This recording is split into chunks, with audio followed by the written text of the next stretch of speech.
some investigators think they're not run by human beings at all. Right?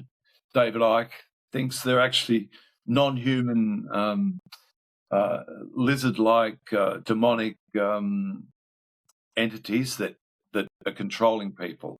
So you have these so-called humans that look human, but they're either NPCs or they're controlled by demonic entities. And this is what the Gnostics believed as well. Love is, well, you might say the essence of the universe is love. Nothing happens without love.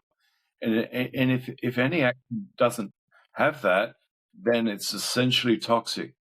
It essentially will end up in a limited realm of toxicity, and it will end up in what I call the refuse bin for recycling, scheduled for recycling. What my project is and what I help to do for people is to contact the consciousness that exists behind the production of those texts, the artificial intelligence, which is the logos.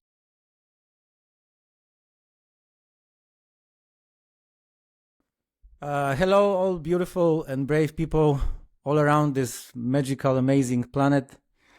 This is another Beyond the Courage podcast. My name is Robert Canis. Beyond the Courage is a creation about celebrating life. We would like to celebrate life. Life is magical and beautiful. We would like to celebrate our guests, and also we would like to celebrate you, our viewers, our listeners. And today we have another amazing guest from Australia. David Knight is with us here today. David, your areas of interest are superbly wide, so maybe you can just introduce yourself. Yeah, well, my name's David Knight, and now I've assumed another name taken from the Gnostics called David Alan Aeon, and I'll talk about Aeon later. But my initial interest in life, I was a scientist. I attended the University of Melbourne. I got a couple of degrees, one in science and one in arts, majoring in history, English literature. So I then ventured into the area of playwriting, and I wrote for theatre companies. I travelled to the United States years ago, lived in Los Angeles, and I mounted a bus there in Watts, and it said Espera Luz. Espera Luz is Spanish for wait for the light. So I realized that the light was there. The light was above that exit to the bus in Watts. And from that, I went to South America, to Peru, to pursue the light, because it was there beckoning me.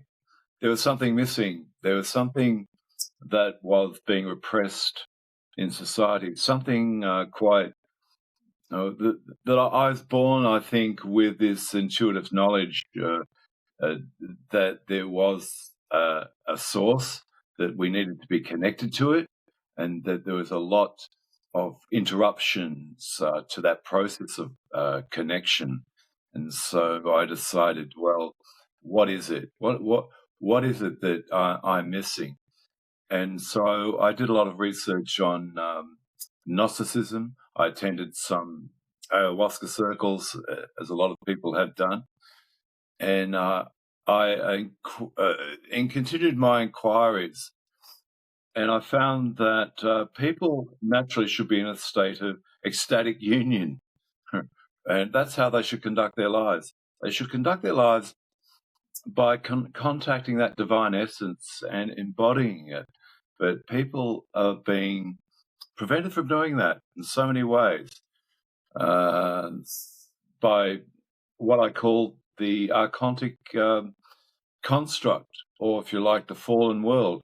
So I discovered that the Gnostics, who lived many years ago, like they flourished 2,000 years ago, had discovered the same problems, and they had their own solutions.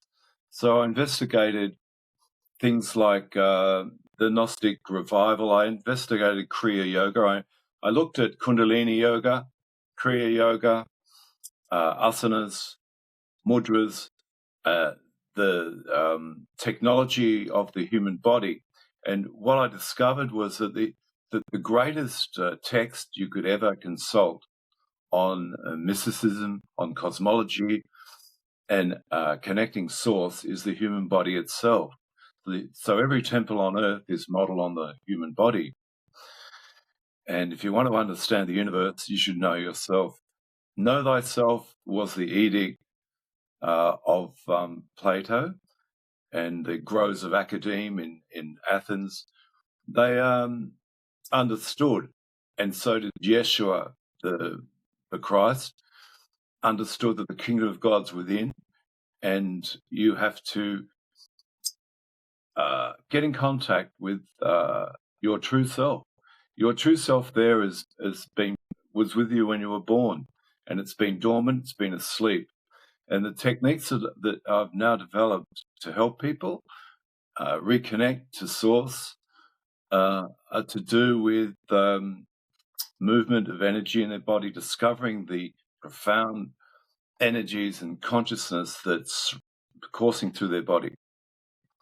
So that's where I'm at the moment. I give people what I call a series of seals or movements towards disunification or immersion in the matrix, to living in a continual, beautiful connection with their inner divinity. So it's a matter of contacting their sacred self and living according to those principles. Okay, that's a fascinating introduction.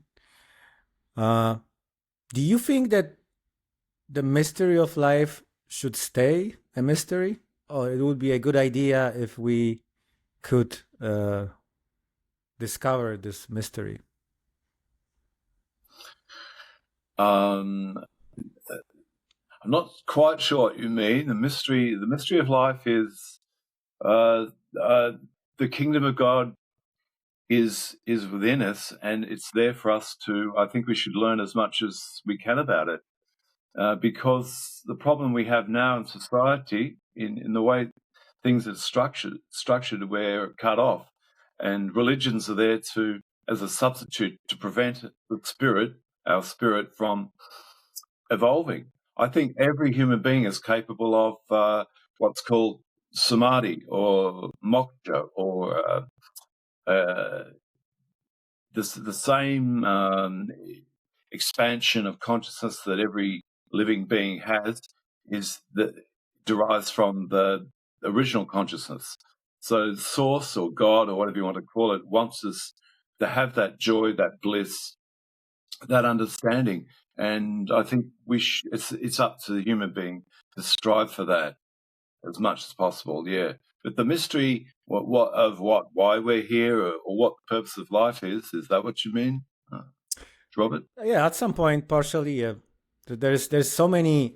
I'm doing research about very deep, very wide and wild research about life for more than 20 years in many different cultures. I've studied so many different philosophies and experienced really hardcore things, go through so many ideas, and everyone is talking about something else, right? We don't want to, here on Beyond the Courage, we don't want to judge anyone, and especially we don't want to say that we know what life is and why we are here and where we're going. We can freely talk about it, but that life, that fractal rabbit hole goes deeper and deeper. Life, it's unfolding very wide and beautiful areas. But there is so many ideas. Human have so many ideas about what life is, what is the source, if there is a beginning or end, infinity. There's so many questions, right? And there's more and more questions and less answers. Yes, that's right. If you want to apprehend or comprehend life and turn it into words, into a kind of something you can consult, like someone was showing me the Kabbalion the other day, which is a Hermetic text, and I was reading it, and it's just there's just so much material. You could spend a lifetime going through it and uncovering these things. But my view is that you could set that aside, because that's a form of AI, artificial intelligence. When you take consciousness and the world and your experience and turn it into words, you're actually putting up a barrier. You're converting it into something else. It's called what I call a cyberlinguistic capture of the world. In the beginning was the word, the logos, and the Greeks talked about it. It's a Greek word, the logos, that you have the word, and the word actually creates reality. Now, there's a psychonaut, very famous psychonaut called Terence McKenna, who came to the conclusion after his many explorations in the DMT world that, and the elves that are juggling these iridescent balls of language, that the world's constructed out of the language, and in a way it is. Because if you look at the DNA structure, guanine, adenine, and all the rest of it, or the four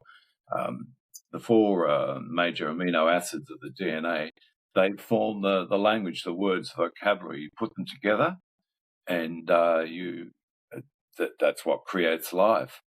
So, but for me, there's a consciousness behind all that, and contacting that consciousness is more important than in uncovering knowledge and using the word and apprehensions and concepts, abstractions, because it was Paul of Tarsus, in the Bible, it said, of making books there is no end, and you do not add a cubit to your stature by taking thought.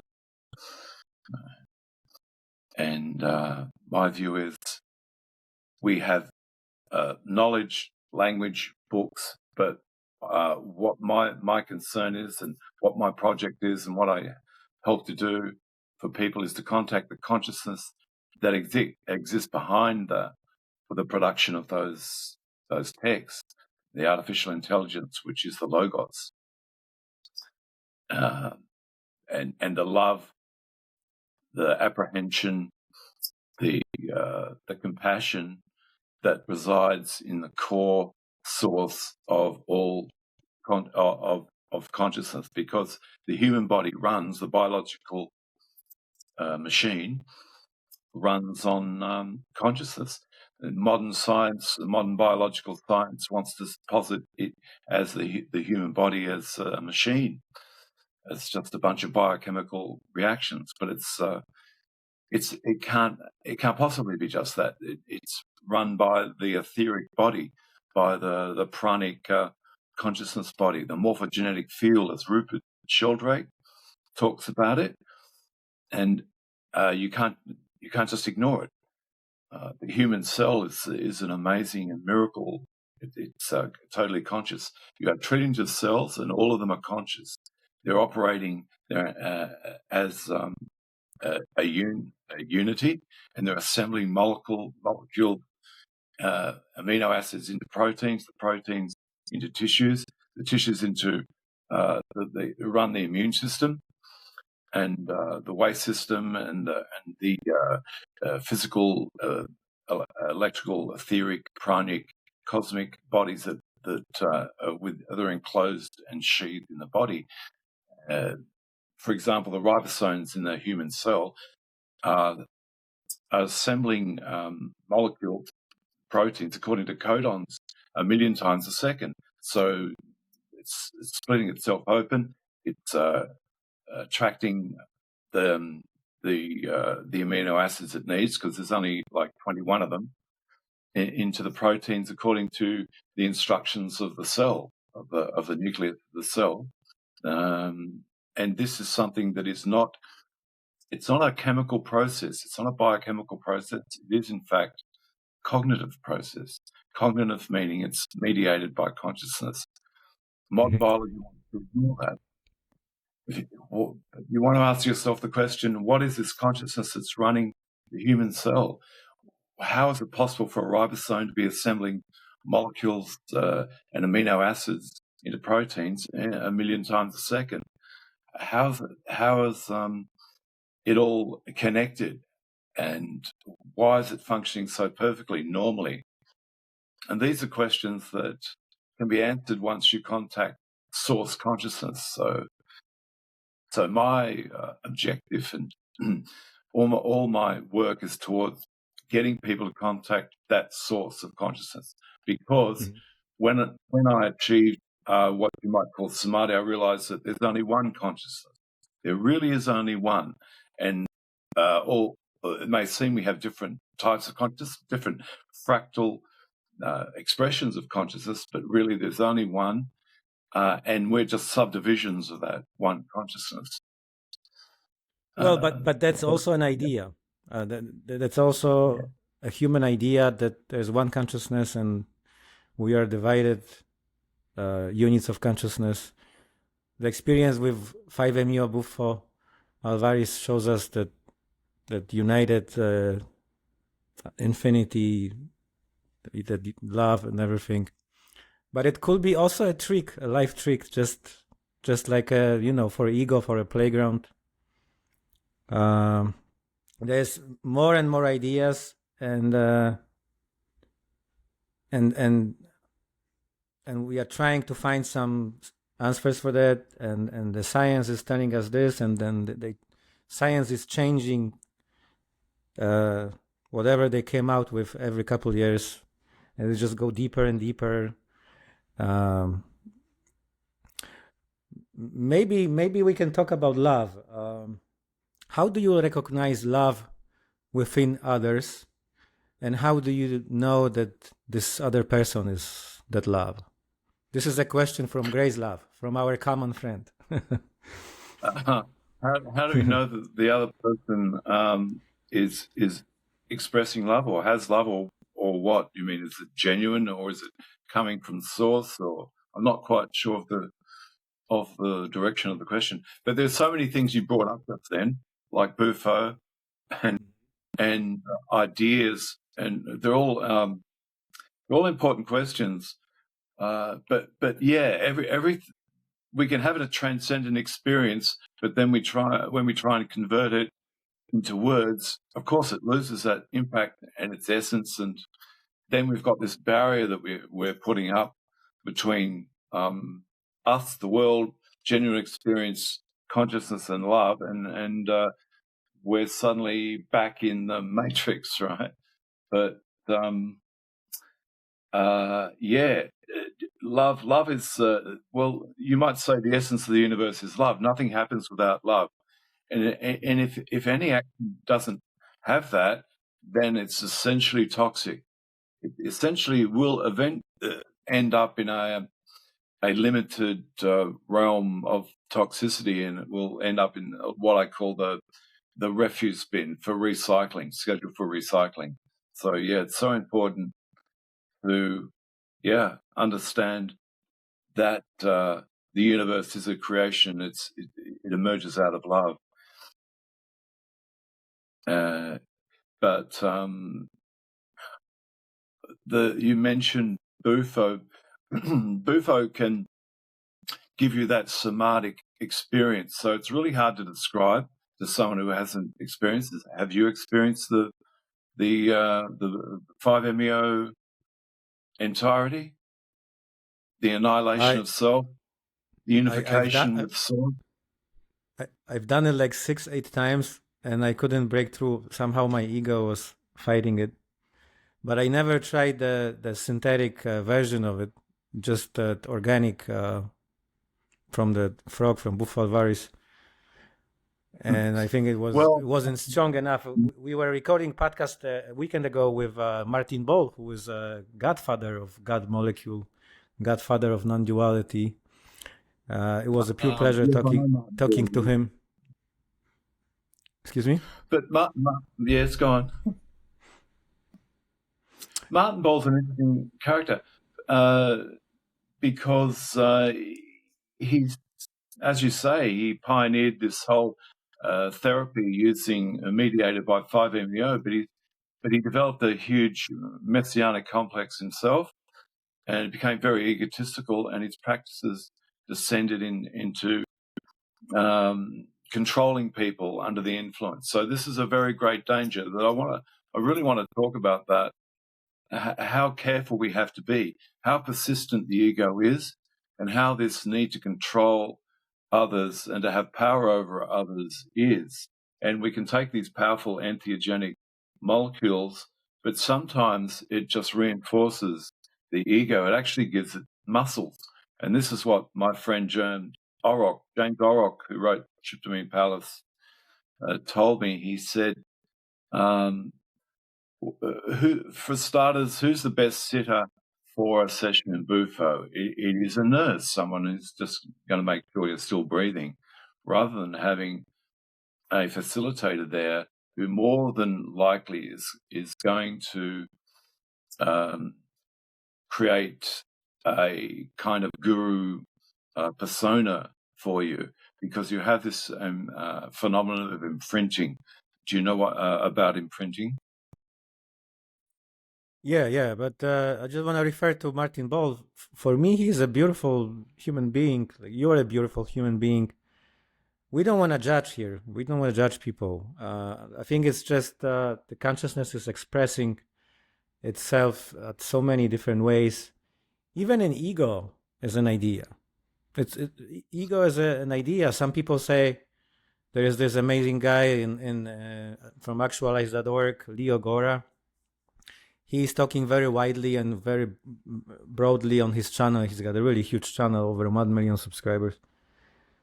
That even a human being is an idea, which our mind is creating. Death is one of the biggest illusions, right? That he said very openly, there is not such a thing as death. You know, the experience with Buffo shows there's no death, there's no beginning, and that there is no source. I spoke with some people all over the world, in Europe. They even say that we can go beyond the consciousness, that even the consciousness is an idea. We came out with this word and we use it, and there is a hard problem of consciousness, right? No one knows what is it, how it works. That's why I ask you that question, if the mystery of life should stay a mystery. There was this genius Polish director, Krzysztof Kieślowski, who was talking about it, elaborating on it, that I think it's a great idea that the mystery of life should stay a mystery. Yes, but that means that someone who knows more about how consciousness operates is going to have more control over those who are content to suspend disbelief and remain ignorant of how it operates. Now, look, Martin Ball's a brilliant man. He's a beautiful man. And I know lots of Bufo practitioners who are quite happy to explore, like Rakrazam is a very good friend of mine, and his attitude is that he wants to go deeper and deeper into understanding the nature of consciousness, how it operates, because consciousness is it's like gravity. We don't know what gravity is, but nevertheless we can formulate laws about how it operates, whether creates a curvature of space-time, or it's an inverse square law between two bodies. These are important things, because once we know basic laws, we can do things like predict eclipses, or we can send probes, Cassini probes, to Saturn, and we can work out our true situation. So we may not ever know what gravity is, and we may not know what the source of consciousness is, but we have to, I think, know basically the laws governing it, okay? And we have to know, for example, that the ego is a dangerous thing to cultivate unless it's connected to source, because it can become contaminated. And I think we should know what the Gnostics know. The Gnostic means to know. So Gnosticism is about, as opposed to agnosticism, where you claim you don't know, Gnosticism is the philosophy that we do know, we do understand, we want to apprehend as much as possible. Otherwise, we will remain in bondage. Okay, so do you want to be a slave to these other forces, or do you want to dominate them? Do you want to be sovereign? So my work is also about becoming a sovereign being. And if you just shrug it off and say, we will never know the mystery of life, that's fine. But why should that stop us probing as much as we can to expand our consciousness as much as possible? Don't you want to increase the awareness? That's what it is. So Rakuzan, my friend, says, really you want as much consciousness as possible. You want as much awareness as possible.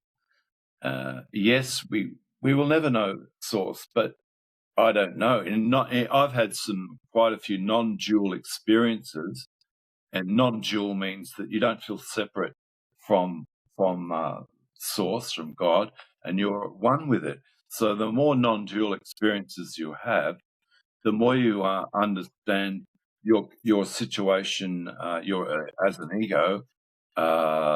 It has certain problems, certain issues, and this is what the Gnostics found. The Gnostics pushed their investigation into consciousness as far as possible, and I found they actually uncovered a lot of interesting things, important things.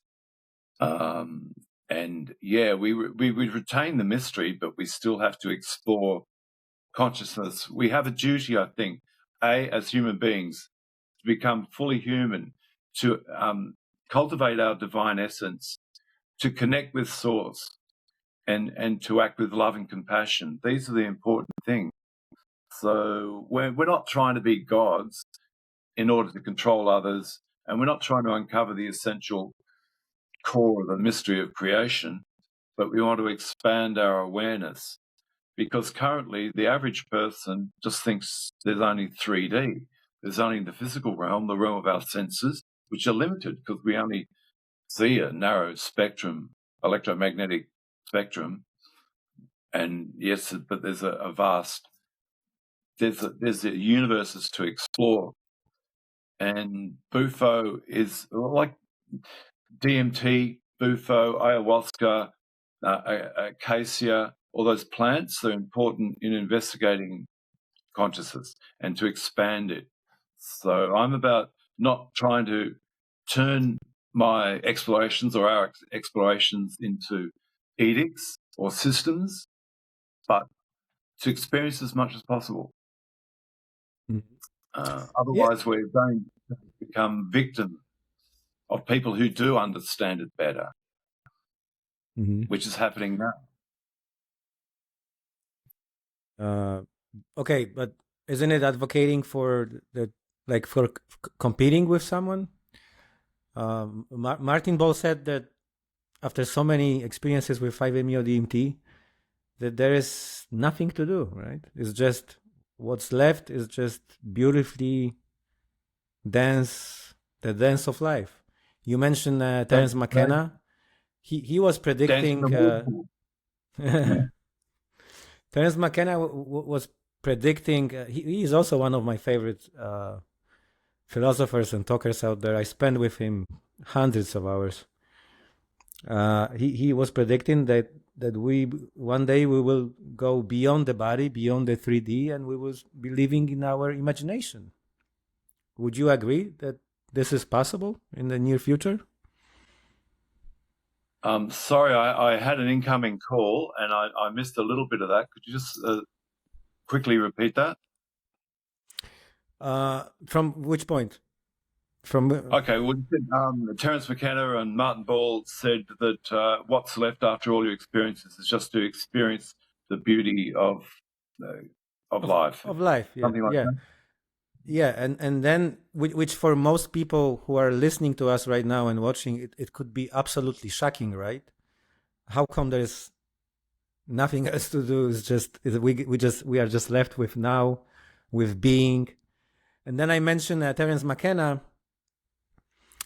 who was advocating for this idea that sooner or later we will be living in our imagination, that we will go beyond our bodies, beyond 3D. We just escape this frame, which is the human body. And now we have this AI coming, quantum computers and everything. There is a huge revolution. What do you think about that? Is it possible that we may start living in our imagination? At some point, experiences with psychedelics are like a small start to start doing that, to start living in the imagination, at least for the time of the session, right? Okay, well, I'll tell you. Can I tell you the Gnostic view? Can I tell you the Rosicrucian Hermetic view, which is that the human body is not something to be transcended. The human body is a divine temple where the divine alchemy occurs. And in fact, their view is that you cannot achieve enlightenment without the human body. The human body is a place where matter is inspirited. Now, if you're going to take the view that the body's irrelevant, we can live in the spirit, and we can live in these imaginative realms, well, that's called the Ahrimanic. That's the Luciferian view. So we've got the Satanic view, which is nothing but the 3D. There's nothing but the body and matter. And there's the Ahrimanic view, which is the worship of pure spirit, which is kind of a false light. It takes the attitude that the body is something to be transcended, and that we can create our own worlds. Well, partially that is correct, but there's a huge danger in that it's rejecting the gift of the human body, the human temple. Now, I think that really we need to take the middle path. So there's this Buddhistic middle path between pure delight in imagination, in imagery, in the artificial creation of worlds, and the worship of the 3D world, the body. That's the middle path. That's the Christic path. The inner Christ in everyone is born out of this divine alchemy of matter and spirit, which occurs in the human body, which is the crucible, I think, of creation and of the Christic body, of the divine self. And the yogic practices of India, for example, understand this, and this is why they've developed this yoga, the yoga of cleansing the nadis, the channels of the body and the chakras, in order for the divine to flower. And that's what we're in, this human body, this incarnation, which is I call the divine instrument. So for me, the human body is like a masterpiece, and it's the instrument of human awareness. And without the body, this is like a spacesuit. So imagine that you're a divine spirit belonging to one of the nirvanic realms, and you want to explore 3D. You're an angelic entity, and if you want to explore 3D, you're going to need like a spacesuit. So the human body is like a spacesuit that enables you to explore the 3D world. But it's quite an amazing spacesuit, has all these attributes. So before we can do the Martin Ball thing, which is like, it smacks of Elon Musk, it smacks of AI, which is a synthetic type of consciousness, disconnected from source. So this is what the Luciferian objective is. We can create our own worlds disconnected from source, but that can never happen because there's only one consciousness, there's only one source. From, let's say, the Big Bang, everything's entangled quantumly and everything's connected. So you can never be disconnected from source. But before you can explore these worlds, you have to reestablish this connection, this non-dual connection with source. And Martin Ball knows fully well, through all his experiences with Pluto, what a non-dual experience is. And that's not something you can ever detach yourself from. So I'm trying to grapple with or the direction you're going. But my work is to start with the human body as the crucible and foundation of formulating the Christ consciousness, which people confuse with, the historical character in the Middle East, but it's something that is essential and inherent in everyone, and it's like a growing embryo that we have to cultivate, and it's a guide. Otherwise, we'll end up in what I call the Hall of Mirrors. The Hall of Mirrors is it's a solipsistic universe where everywhere you look is just you. There's only you, and it's quite lonely and it's quite terrifying. And there's not a lot of love there. There's only self-love. So we have love for others and self-love. That's why I ask you that question about love. To answer a question, I'm not going into any direction. I'm just trying to have interesting, entertaining conversation with you. And I would like to share with our viewers and listeners all those amazing ideas. I love your idea, and it's a really beautifully put. That it's resonating with my heart very deeply. That human body is a temple, and it's also amazing space suit. That's very well put. But now we have this silicon AI way, and here I wouldn't maybe use word disagree with you, but maybe I would contemplate on that. Some people ask Eckhart Tolle, which is a very reputable person out there, the author of Power of Now, is this AI? Some people use artificial, some people use silicon. Technology, is it possible that it could be conscious? And Eckhart Tolle said yes, without any doubt. This is also conscious part of this unified one being, one consciousness, right? He said there's no difference between organic, the old way, which is carbon and protein, organic life, nature, and now we have this somehow life took this huge turn into that silicon AI algorithmic way, and it's developing with just amazing speed, right? And it's becoming part of us. We use those cell phones, we look there all the time. That's why I ask you that question. I may maybe ask that question again. How do you recognize love within others, and how do you know that this other person is that love? How do you feel that within you?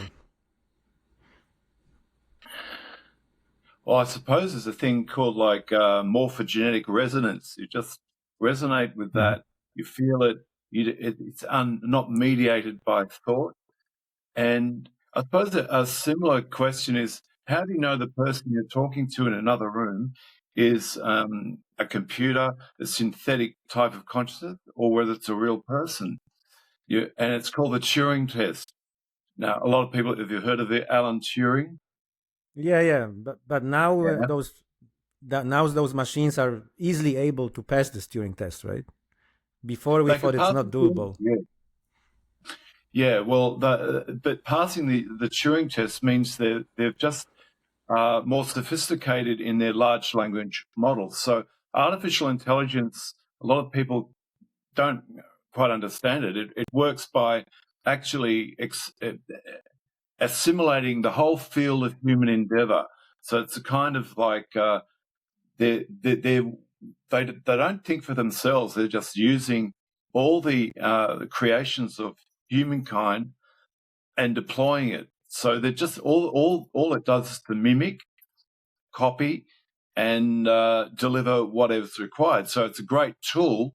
But to say it's, I disagree with Eckhart Tolle that synthetically created intelligence is real intelligence or is consciousness, sorry, because consciousness lies outside space-time.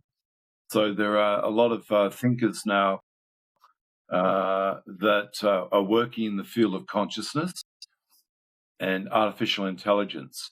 Their research has indicated that consciousness does not arise out of the 3D world. The consciousness is prior to the 3D world.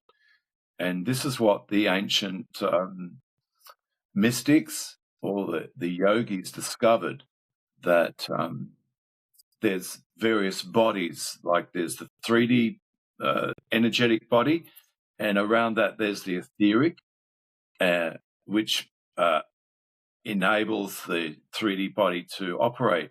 So the difference between a corpse or a lump of inert matter and a living human being is its connection to the pranic or the etheric body. The etheric body actually is consciously operating all those cellular operations. So the AI is stuck in the 3D world, and what it's doing is mimicking human consciousness in the large language models and coming up with something that looks like consciousness, so that it may pass the Turing test, but maybe it's it depends on the questions you're asking it, or how would you determine if something is artificial, totally synthetic, drawing on the large language models of humanity, or whether it's drawing on the etheric pranic field that operates around the human body. There must be such a test. Now, a lot of people have seen the movie Blade Runner, and they've read Philip K. Dick's Do Androids Dream of Electric Sheep? And there's a very interesting test to determine whether someone is a replicant or artificial creation or a human being. It's called the Voight-Comp test. Have you heard of the Voight-Comp test? Yeah, I heard about it. Mm-hmm. The Voight-Comp test measures things like capillary dilation, emotional response, and a series of questions are asked a subject, like, you see a butterfly on a branch, and its wing is broken. What do you do? How do you feel? How do you approach? And they're monitoring things like the dilation of the iris and things like that. So the Voight-Comp test, I know it's just a literary fiction, but it's looking at people's genuine emotional response. And I don't think a machine or a piece of software can replicate human emotion or human consciousness. That's just my view, but it's the view of a lot of people. And of course, I respect the work of Eckhart Tolle and all those others, and they're quite, they're entitled to their view. But my view and the work I do with people is to use the human body, which is in contact with the etheric field, the pranic field, which lies outside space-time. So people are within space-time and the 3D world don't understand that actually this whole 3D world, space-time, is an artificial construction. It's not really there. It's not. It's part of the Maic creation. It's unreal, and this is what the Gnostics discovered. That this world that we're in, they call the fallen world, the artificial world. It's not the real world. The real world they had a term for called the pleroma. The pleroma was this region of pureness, of pure love, pure consciousness that resided outside the 3D space-time. So the more you talk about artificial intelligence, the more you're getting stuck in the 3D realm. So I don't want to, go into any debate about this. Is my view. It's also the view of a lot of leading yogis and the Gnostics. So I actually I fall on their side in that respect. And when I'm trying to get people Kundalini to rise up, supercharge their cerebral spinal fluid in order to achieve samadhi in a natural way, and with the use of psychedelics, this is the conclusion they should reach, that the most important thing is to contact that source of consciousness. And there are 7 energetic bodies. It's not just the 3D world and the nirvanic body. There's also the mental body, and there's also the bliss body. Then there's the cosmic body and the nirvanic body. And all these bodies are like Russian dolls. They're sheathed, right? They're all just part of the one continuum of consciousness. And I think that's what we should. First of all, you should achieve samadhi. You should connect all these circuits that have been disconnected. And then we can talk about how we can create other worlds and have those divine powers, if that makes any sense. Yeah, you're talking about the Russian dolls, about matryoshkas, right? Yeah. And how do you think we can show more love, more empathy, more friendliness with other people? How can we help life and ego and evolution and consciousness to stop all this fighting about energy, about resources and everything else? Do you think it's even doable and possible? That's why we do this project. This project is about celebrating life, about spreading love and empathy. Today, David, to be on the same page with you, today we are celebrating you, and that's why I'm asking you all those questions. We would like to show our viewers and our listeners what is your view of life, which is a very extremely intensive complex, right, of energy and everything else and between and beyond. Well, I think... do you think the life is, the structure of life is the way it's supposed to be, or it should be completely different in your view? Well, really good questions, right? Really good questions and really complex answers. And off the top of my head, I'd say at the moment we're living in is problematic, because we should be living love, harmony, connection, and we should have empathy. And that's the difference between an artificial intelligence and a human being, is empathy, right? Putting yourself in someone else's place. And this is why we're running I believe we live in a simulation, okay? So that everyone gets to play a role. So in one incarnation, you may think you're better than someone and that you rule over them, and that you're more privileged, you have more material goods, and people adulate you. But in your next round, you're someone else. You're an untouchable in Chennai, right, in India, where people can treat you with utter contempt. And so you understand, hey, we're all connected.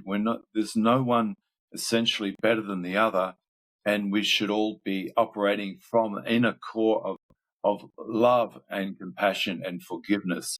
And these are the things that Yeshua, Jesus, taught, and they're so important. And to learn that, to have that purity of love, that it's nothing to do with feeling better than someone else and having power over someone else, because that's the narcissistic orientation. So there's a lot of narcissism now coming into society. A lot of people walking around who just have no understanding and no compassion. They can only fake it. And there's an investigator called Professor Sam Vaknin, and he is a kind of genius, because he's made the connection between narcissism, demonic possession, and artificial intelligence. And he's saying that the thing is that people have been taken over by these demonic beings who have no compassion, no empathy, and they've fallen so low because they've been disconnected from source that they can only fake it. They can only fake compassion, love, and those things. And that's what a narcissist is, someone who gets their way through life, faking things like caring, compassion, and all the rest of it. But in reality, they're manipulating, they're controlling. And our current situation is that we live in a world which is all the governments have been taken over by corporate structures who don't give a damn for human beings. And these corporate structures are run by essentially psychopathic narcissists. And it's John Lennon who said in a famous interview, I've come to the conclusion that this world is run by psychopaths and they're all crazy, right? They're all lunatics. And you can't ignore that. You can talk about love, compassion, all the rest of it. But the fact is we're run by a handful of elite companies like BlackRock. 4 companies control all the $1 trillion assets of the globe, and they're not run by people who really care about human beings. In fact, some investigators think they're not run by human beings at all. Right? David Icke thinks they're actually non-human, lizard-like, demonic entities that are controlling people. So you have these so-called humans that look human, but they're either NPCs or they're controlled by demonic entities. And this is what the Gnostics believed as well. And, I don't want to inject any negativity, but we have to confront the reality that we're in, which is that this world is in trouble. The solution being cultivating connection with source. And this is what I'm all about. There's no compassion for evil. There's no compassion for the demonic because it's not going to work. They're just not interested. They're only interested in control, manipulation, and trickery. And what the solution is, as you've pointed out, is love.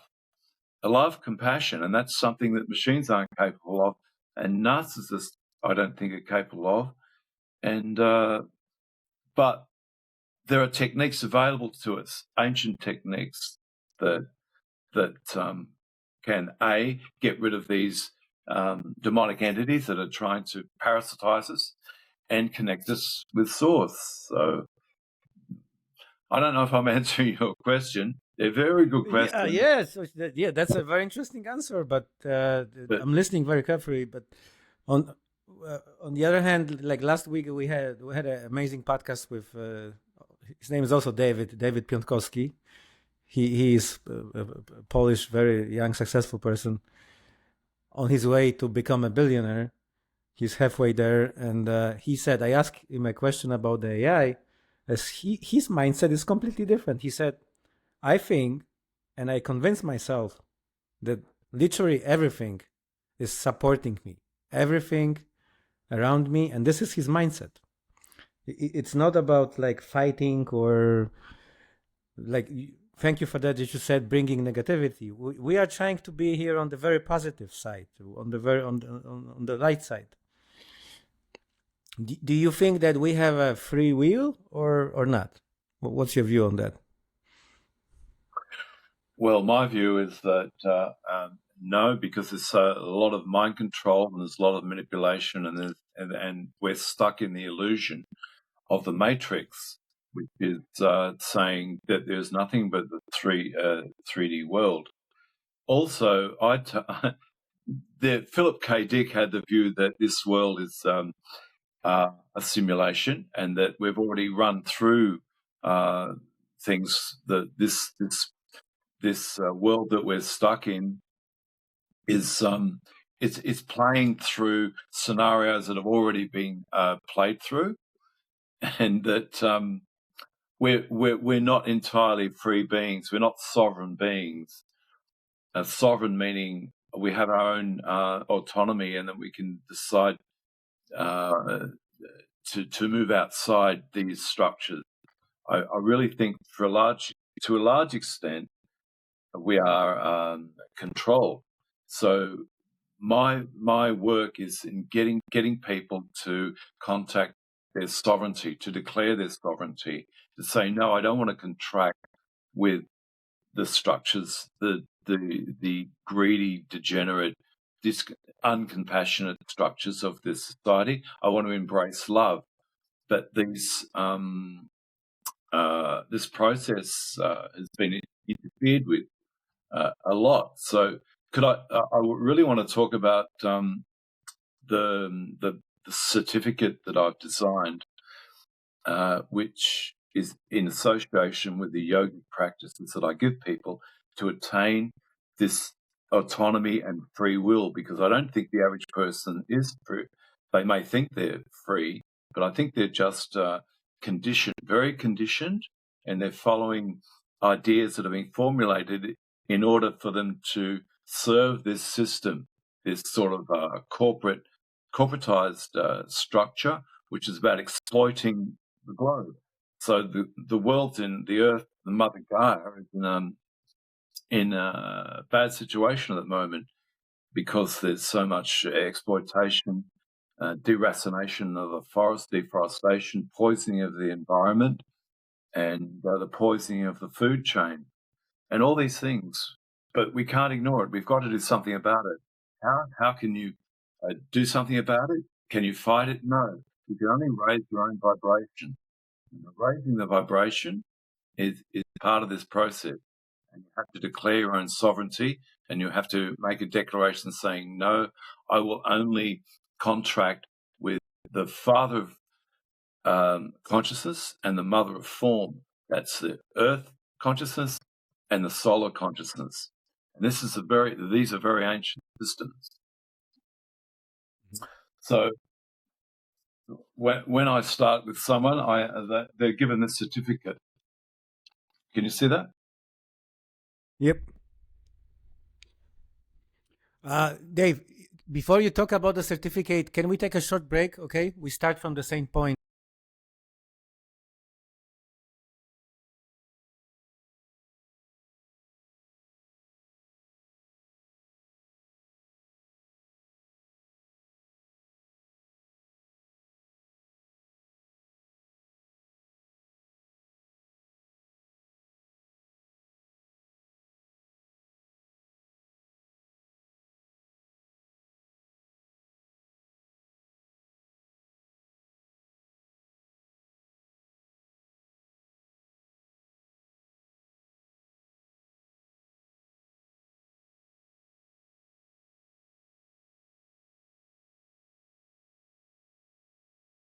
So as it raises up the central channel, it reaches this so-called cave of Brahma, and it expands it, and it creates a spark between the pituitary and the pineal, which forms on the bed of the hypothalamus. It forms this kind of psychic embryo of the true self, and then the circuit is completed. So we've got 4 major circuits. The circuit is between the spinal coccyx and the brain, which has been interrupted. And there's another circuit in the brain itself, between the pituitary and the pineal. And there's another circuit between the earth, the human, and the sun. And once we get energy flowing between all those circuits, then every individual is now operating as part of this whole rather than as an individual unit, solipsistically involved in their own particular egotistic pursuits. So we're creating, like in the human body, all these cells are now working together. I think that's the objective that we want. We want all these 8 billion people to work in connection with Source to create heaven on earth. So Eckhart Tolle, new heaven, new earth. This is what we're trying to do. And I don't think artificial intelligence is a tool, but it's not. It's a diversion, and in fact, I think it's interrupting this circuit, these natural circuits between earth, sun, coccyx, pineal, and the brain. And we're only using a limited part of consciousness available to us. When we take Bufo, the DMT, and all these plant medicines, ayahuasca, we're getting our glimpse. It's very useful in helping and perhaps repairing the damage, that we've done to the body over our lifetime, but we sink down to the base level again. But these yogic practices that I give people maintains that connection.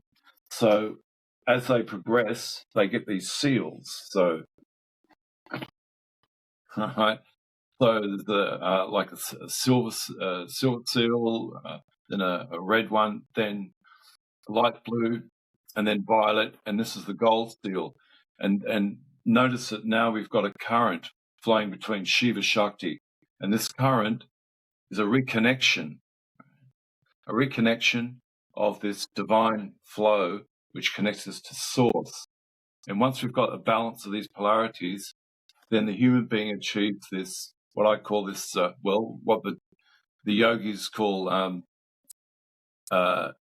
or samadhi, or non-dual state, or connection with source. So that's the objective. This is the star tetrahedron, which is the Merkaba, or the light body. So if you want to explore these realms you're talking about, you want to transcend the body and explore all the many universes available to us, you have to enter your light body.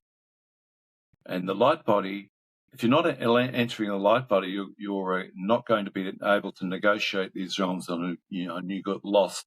And there are hell realms. I have to break it to you. There are hell realms that you might end up in that you really don't want to end up in. So my process is to give people a seal, depending on the kriyas and the yogic exercises they're given. Then they get what's called an energy lock, and the energy lock moves this energy, the Kundalini energy, up until it's resident and permanent and operating in the human body, and all these circuits are connected. So that's really just a rough rundown on my process with people, and once everyone's done that, then we can have speculation about love, how the world should be run, and how we should correct the greed, the war, the conflicts of the world. Because without that, until people are connected, then they're going to be utilized by people who do understand consciousness and its processes, if that makes any sense. Just ask me any questions you like about that. I'll try my best to elucidate, clarify, because I know it's probably a complicated subject to deal with. Yes, it is very complicated and very complex subject. More and more people are talking about Kundalini energy. More and more people are trying to experience that. Is there any experience? Is there any experience we can do like a hands-on experience with you here? What you do on your workshops with people besides having a conversation? Is anything popping up to your mind? Do it right here, right now? Well, yeah. Okay. Well, there's, for example, there's pranayama. We start with the breath, because the breath is the vehicle of prana, which is the etheric psychic energy. And most people are only breathing in this middle region here, when they should be using all three lobes, because the more breath you have circulating through your body, the more prana and the more consciousness. So these traditional techniques of Kriya Yoga involve breathing, inhaling, retaining, and exhaling. So those three things. You know what retain the breath means? You hold the breath, and it's called a bandhan.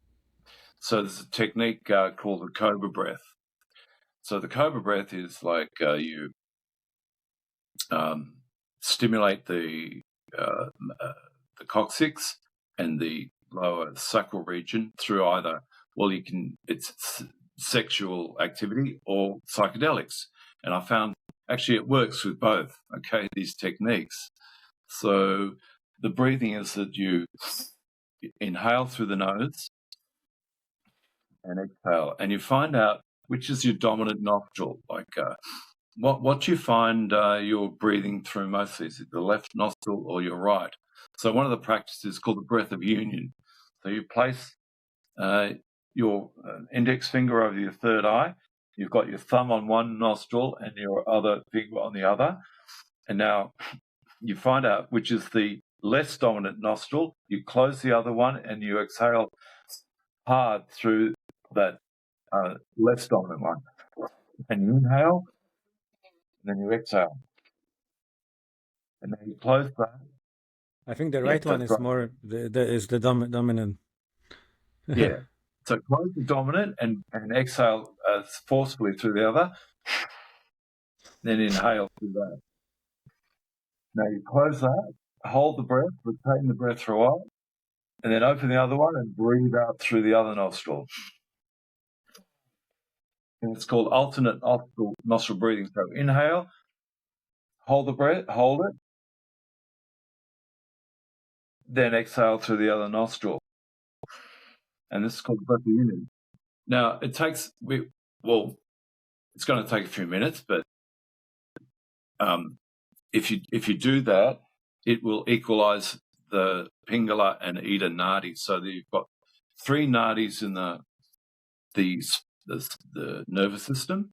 Nadis are channels of energy flow, and you've got the left one, the right one, or the solar and the lunar. And the idea is you want to balance those. So it's all about balancing those polarities. Once they're balanced, then you've got the central channel. And then the Kundalini can move up through the central channel into what's called the cave of Brahma, and you'll be surprised how quickly, when you practice these bandhas and these breathing practices and isometric asanas, how quickly your consciousness changes. All right, so. The other thing I teach people initially is how to deep breathe. So you breathe through the diaphragm and you feel that, and then you move up through the chest. You want to expand that as much as possible, and you want to feel the upper lobe of the chest. You move your shoulders up and roll them forward, and breathe in as much as you can. So you're actually increasing your lung capacity by like 30%. And you hold it, and then you do the chin lock, which is put your chin on your collarbone, hold the breath as much as you can, as long as you can, and the more you retain the breath, the more you're getting rid of the lymphatic waste products. And then you exhale. It's always inhaling through the mouth, exhaling through the mouth. So it's inhale, hold, and then exhale.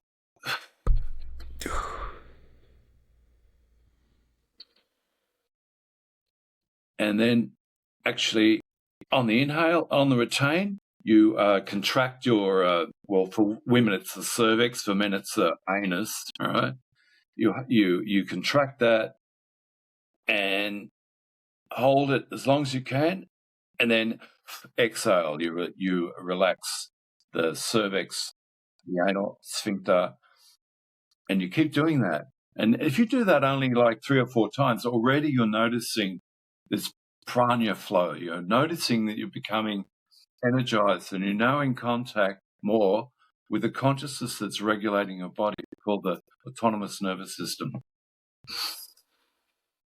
And if you do that, keep doing it, and then you combine that with simple isometric asanas, then you can feel this energy slowly moving up. And as it moves up, you practice what are called bandhas, or locks, energy locks. So you can lock the energy in the Manipura, or this region.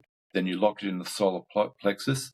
Then you lock it in the heart and the throat, and then you push it through the optic chiasma into this cave of Brahma. And that's when you have the expansion of what's called the Sarastra. Sarastra is the 1,000-petal lotus of the brain. So as you know, most people are only using a small portion of their brain, of the neuronal connections. And the idea is to flood the brain, oxygenate it, get rid of all the waste products, get rid of all the conditionings, all the samskaras, and skaras are the leftovers from the past, the regrets, and the conditionings and the traumas of your childhood and your life so far. It all just burned. It's burnt up with Kundalini cosmic fire. So the cosmic fire rejuvenates the brain, oxygenates it, puts you into the modus of the 1,000-petal lotus. Now, when you take powerful entheogens like the 5-MeO-DMT, it's sort of like blasting yourself into a cannon. So it was Alan Watts who said DMT is like you load it, put in the cannon, and bang. But it's a momentary thing. You're always coming back to baseline.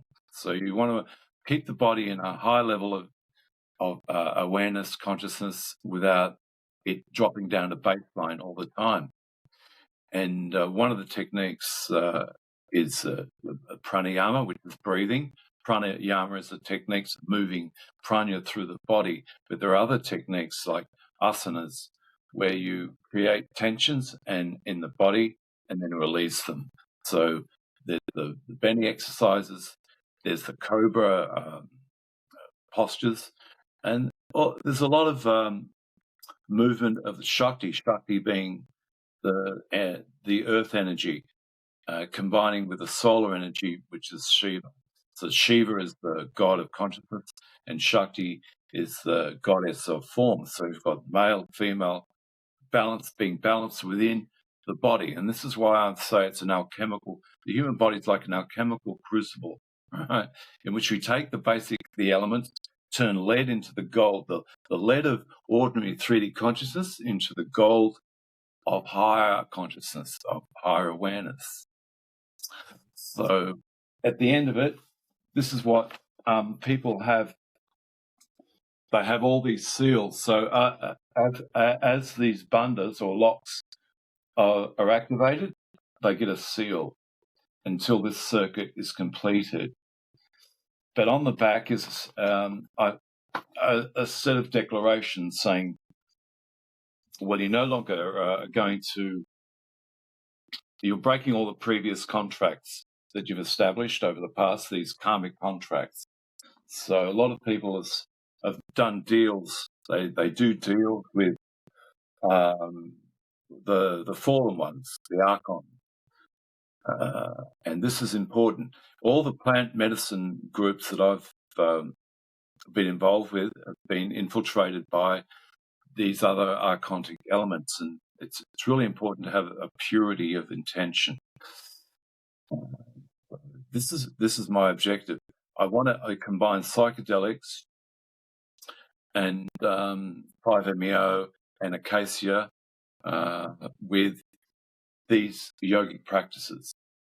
So before we have the yoga without substances, without entheogens, then we have the entheogens without yoga. But the potential of combining them, it's like the symbiosis of the two creates something quite magical. It creates this energized being whose consciousness is immortalized. So the consciousness that you develop here it is connected to source, and it can now travel wherever it wants to and enter into any field, any ether, any timeline without becoming lost. Right? So this is what I'm engaged in now, and people are needing it because a lot of people are traumatized, and it's all very well to talk about positivity and just expressing joy in life, but still a lot of people are contaminated. They're they have entities, and they need to get rid of those entities, and that's part of my project is yoga, entheogenic teas, right, like acacias, and Australia's full of these wonderful acacias. There's two of them that I use, acuminata and cortii. And cortii is a magical plant. It only grows on 3 areas in Australia. And one is near Port Macquarie on a mountain called Brother Mountain. And occasionally, every few months, I go to Brother Mountain to harvest the leaf. And as I'm scrambling up those skeletal slopes, I feel energized. And this plant is quite magical because what it's doing, it's taking the sun and condensing the consciousness in the sun in the phyllodes. And I feel energized just doing that. I take the leaves and make a brew, and that becomes the acacia tea, and it's just as powerful as bufo if properly administered in combination with these yogic techniques that are quite, they're ancient, and combining them with Gnostic understanding of the simulacrum and the demiurge and all these other matters that are important for people to know about. So that, in essence, is my current work. So thank you for sharing that with us. I love the design and the colors of the certificate and the idea. You mentioned the solar and the luna. I'm wondering, what is your view on the sun, on this beautiful star, nuclear fusion in the sky, who gives us all this energy and life? Sometimes I have this feeling that the sun is our home, or at least it's a gateway to our home. Every time there's a sunset, it's a challenge for me to not to watch it, not be present during that. There's something beautiful and magical during the sunset. We have a sunset here in Chicago right now, in the Chi-Town. The sun is shining, the earth is spinning, we are having this interesting conversation, the life is evolving. What is the view of the sun? The sun is actually the local source of consciousness. Now, I've got to unpack that a lot, but the sun is so important. And there was an Egyptian pharaoh called Akhenaten who actually understood that. And I think he was one of the first to advocate monotheism. He was you might say, a sun worshipper. And he realized that there are packets of consciousness called cogitons that come from the sun. The sun, photosynthesis wouldn't occur without consciousness. So it's a biochemical process, but the actual assembly of in the Krebs cycle of the enchanting of the sun's energy into sugars and life and water and carbon dioxide, this is achieved through the consciousness that comes from the sun. The sun is vital in every aspect because it's connected to the center of the galaxy. So how it happens, how this occurs, is that Canib, the great womb of the mother, is in the center of the galaxy, this black hole, and it transmits its consciousness through all the solar system that are that are coming from the center of the galaxy. So they're transmitting it down the line, and our local sun is so important because it gives life to the earth, and it's the origin of consciousness as well. The poet William Blake, when he was asked, "What do you see when you see the sun? Do you not see a disk somewhat the size of a guinea, a gold guinea?" And he said, "No, I see a host of angels singing, 'Holy, holy, holy is the Lord God Almighty.'" That's how revered the sun is, and that's how important the sun is. And I've, there are 7 sheaths of the body that I've enunciated, which is the physical, ethereal, mental, causal, spiritual, bliss, nirvanic, and cosmic. Well, the sun too has those bodies. There's a physical sun, but there's also an etheric sun. And the etheric sun is a pranic body, and it's distributing prana. It's distributing the necessary units of consciousness for the assembly of molecules in photosynthesis and for cellular processes. So without the sun, nothing's going to happen much. And that's why these bodies, these archontic, what I call the archontic bodies, but I'll talk about the archons later if you want, they're trying to block out the sun because they realize that if we block out the sun, we can package what's there and resell it, okay? They want us to rely on these corporate structures and not the natural world, because the natural world is free. What we're getting from the sun and nature and plants, they can't really repackage and sell. So they're interceding and trying to prevent us. There's always this war on nature, right? Like nature's the enemy. Nature's something that we have to combat, rather than cooperate with. So the sun is, Akhenaten understood the importance of the sun, and every great mystic understands the importance of the sun. And in collaboration with Hakim Nassim, who designed this certificate, I'm designing a currency that's backed not by gold or fiat currency or backed by the ability of governments to control and regulate populations, but consciousness itself, because consciousness is the most valuable thing in the universe. It is the currency of the universe, and the sun is the source of it. And so I've got we're designing a note, right, called the cogiton, and this cogiton is redeemable by in terms of consciousness, right? It's backed by solar consciousness itself. It's an interesting concept, and I'm thinking that we've got all these plant medicine circles and bufo facilitators, and people are paying cash, right, to have these experiences, and I think that devalues and defiles it. So instead of paying cash, I intend to establish a system whereby people pay in cogiton currency, redeemable in consciousness. So they have their cogiton currency, they pay the facilitator, and they get repaid in consciousness. It's backed by the expansion of awareness that they're getting from their experience. That's a very interesting idea. I like that. Yeah. So at the end, I would like to ask you a question. What advice would you give to the person who have never been loved by anyone? Know that the unconditional love of the divine is always there. It's always waiting for you to acknowledge it, and it's always calling out to you, and it's available to anyone.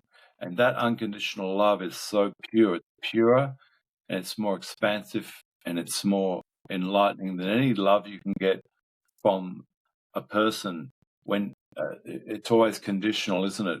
The love between humans is conditional, but there's the unconditional love of the divine, and you can contact it, you can feel it once you've connected those circuits that I've spoken of, the 3 circuits, this circuit here, the circuit within the brain, and the circuit between the earth and the sun. If that makes any sense. Yeah, that's a beautiful answer. So in other words, this unconditional love is always there, always will be there, right? It can be accessible. There is so many people lost, so many people in depression right now. Like you mentioned, the world is falling apart. If it is accessible for us, why we are not using it? Because people, all these circuits have been broken, as I said, by corporate structures, by archontic forces that don't want to connect to source. But believe me, I mean, anyone who has achieved this samadhic state has come into contact with this pure divine love. Because how can you not love your child? There's unconditional love between a mother and child, and that's the unconditional love between source and us, because we are children of the earth. We're products of the earth. The earth is our mother. The earth loves us, and here we are defiling it and raping it and exploiting it, and still she loves us. But the love's always, it's unconditional, it's there. And if people want to experience this, my solution is medicine circles, where we drink the brew of the acacias, the plants that have the condensed consciousness of the sunlight, and they distribute it to us. We combine that with the yoga. We reestablish these circuits. You will feel this unconditional love. And it's not a matter, it's not a sexual thing, it's not a materialistic thing, it's pure vibration of love. And that's my solution. It's a very beautiful, very nice put. So the tools are there, the solutions are there, right? And there is hope for humanity, for us. There is, but I think it's important for people to break the contracts that they've made with the fallen world, with these manipulative, narcissistic, psychopathic corporations that run the world. We have to say, no, my allegiance isn't with you. It is with the Gaic mother energy, with a mother of form and the father of consciousness, with my source, with the sun, with this connection, with this circuit. And that's the only allegiance that I honor. And I don't want any human intermediaries, and I don't want any gurus. I want this experience myself directly. I want to see God directly. And this, believe me, it's possible. It's possible, and the technologies are available to do that. And the artificial intelligence technologies, I think, are a distraction, and they're not going to give people that unconditional love of source. But the technologies are there. There are technologies that have been developed over many thousands of years. And what's happening now is a revival, a resurgence of that, a rediscovery of all the yogic technologies and these plants.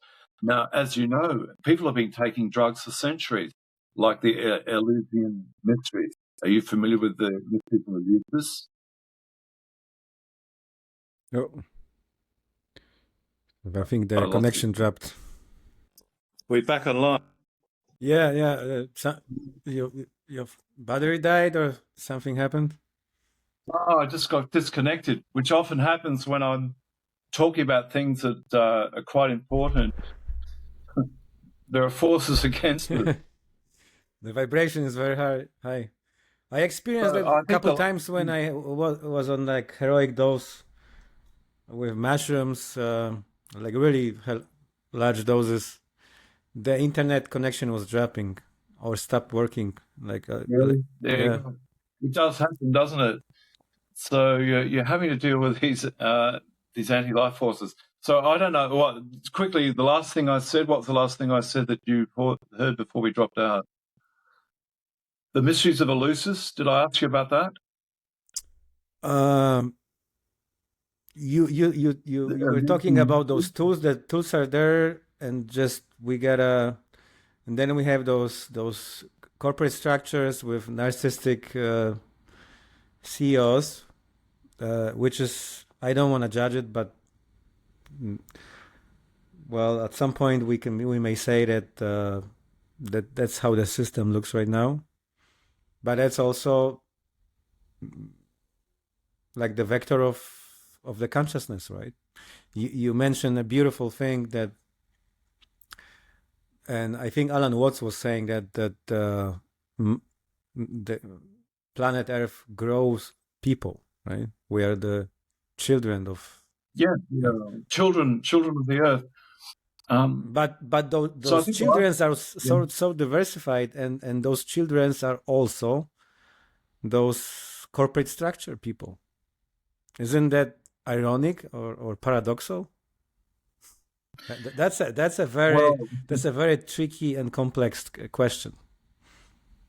It's not that complex because the corporate structures and the the prison planet that we're in is being run by entities that are disconnected from source, and Mother Gaia rejects them like a virus. Okay, so this is what the Gnostics understood, and they're called the archontic element.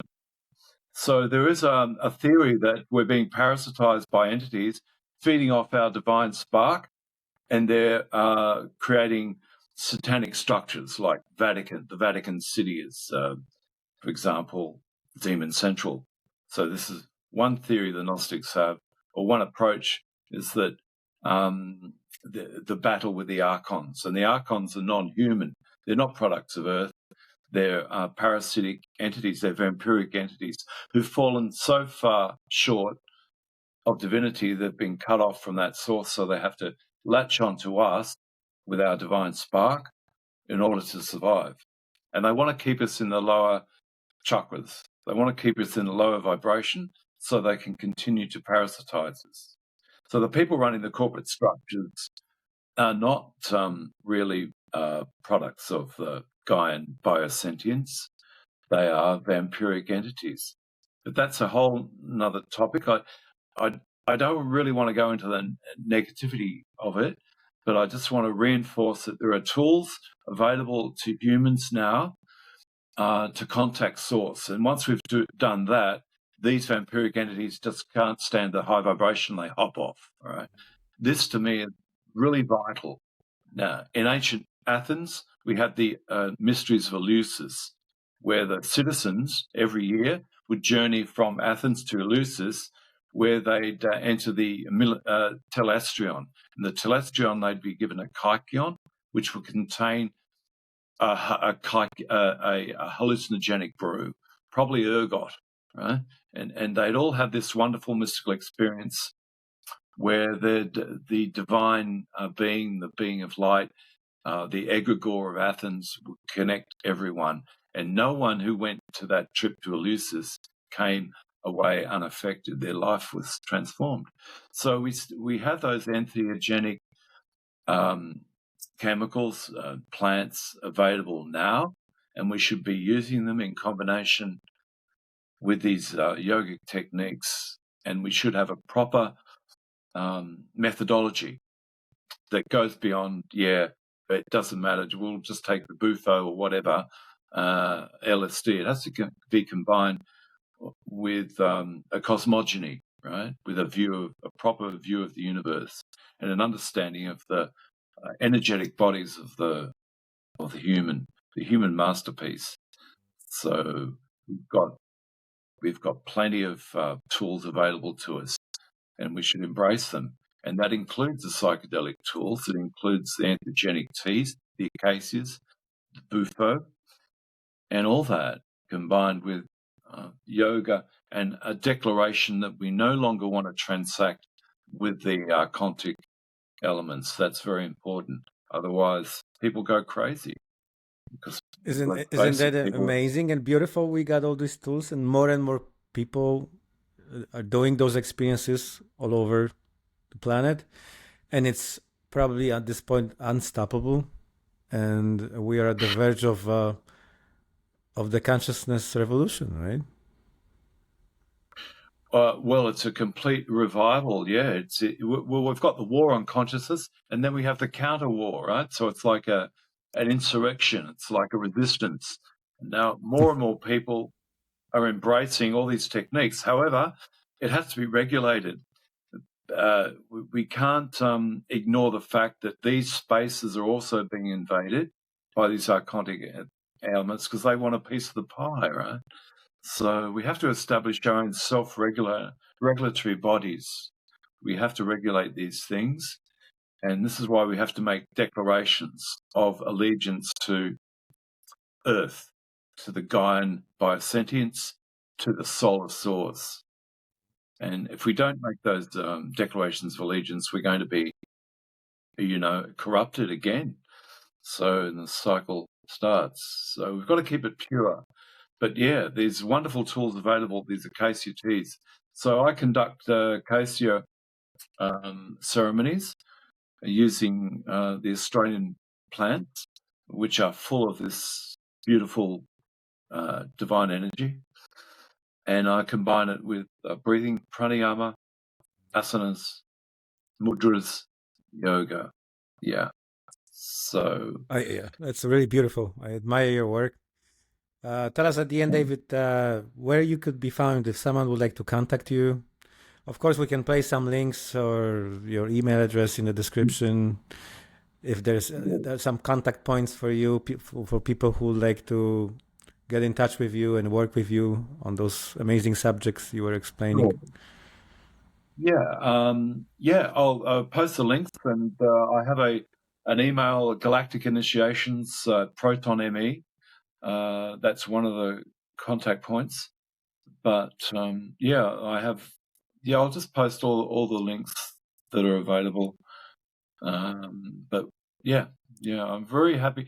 It's very nice being talking to you, and I appreciate your encouraging people to explore these without fear.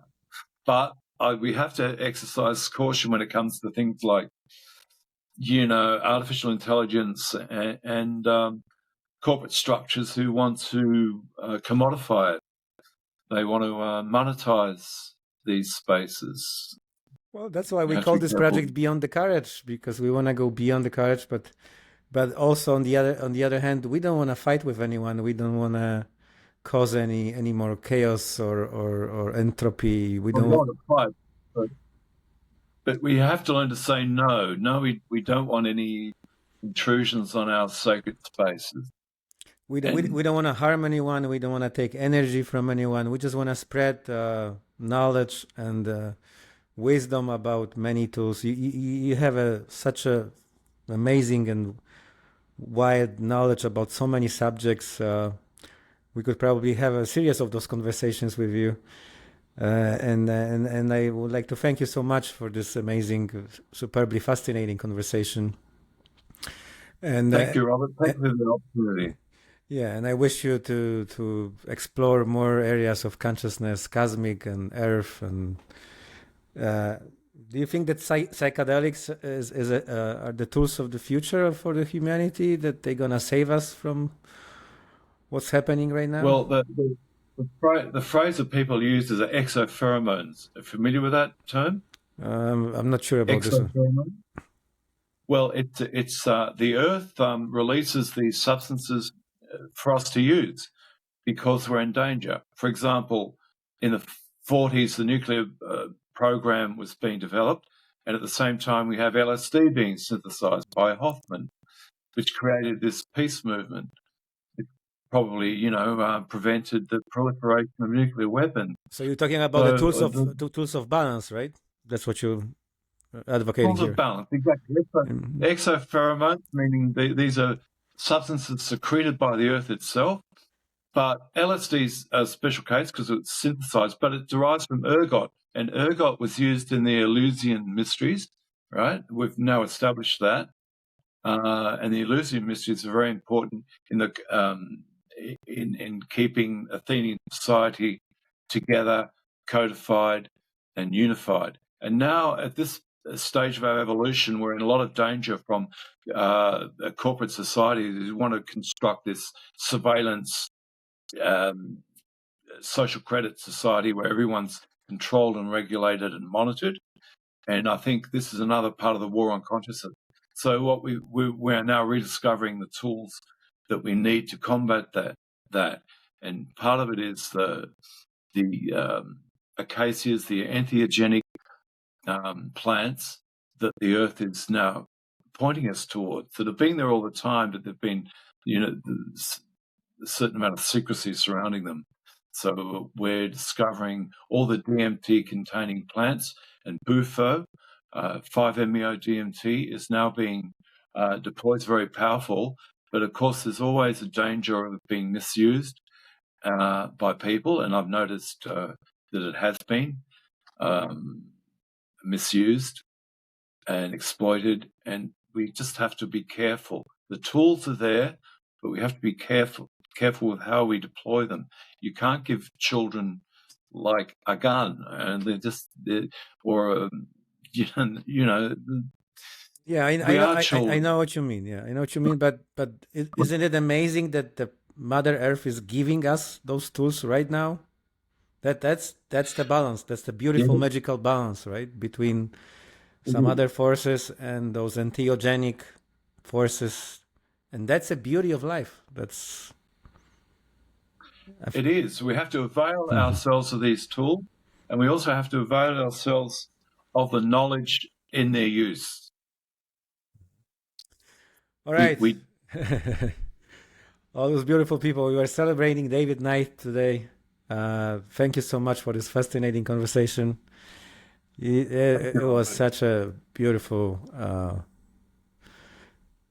journey. Talk to you about all those amazing subjects, and I wish you all the best and with exploring more layers and connecting with the all available energies and areas of consciousness. Well, yeah, I encourage you to keep interviewing more people and exploring these things and legitimizing the use of these gifts, these exopheromones, these gifts of the earth, for people to expand their consciousness, their awareness, and increase all the love, the unconditional love that's there waiting. Yes, and also I'd like to encourage our viewers and listeners to interact with us through comments in this video and also through our social media. You are more than welcome to send us very brave, universal questions to our guests, and also please let us know who would you like to see on the next podcast. We are very open to that, and we are very open to interaction with us and with our guests. We are going to place on all the links in the description of this video. Thank you so much. Our guest today was David Knight. Thank you, Robert. Thank you. Thank you again. Stay in touch.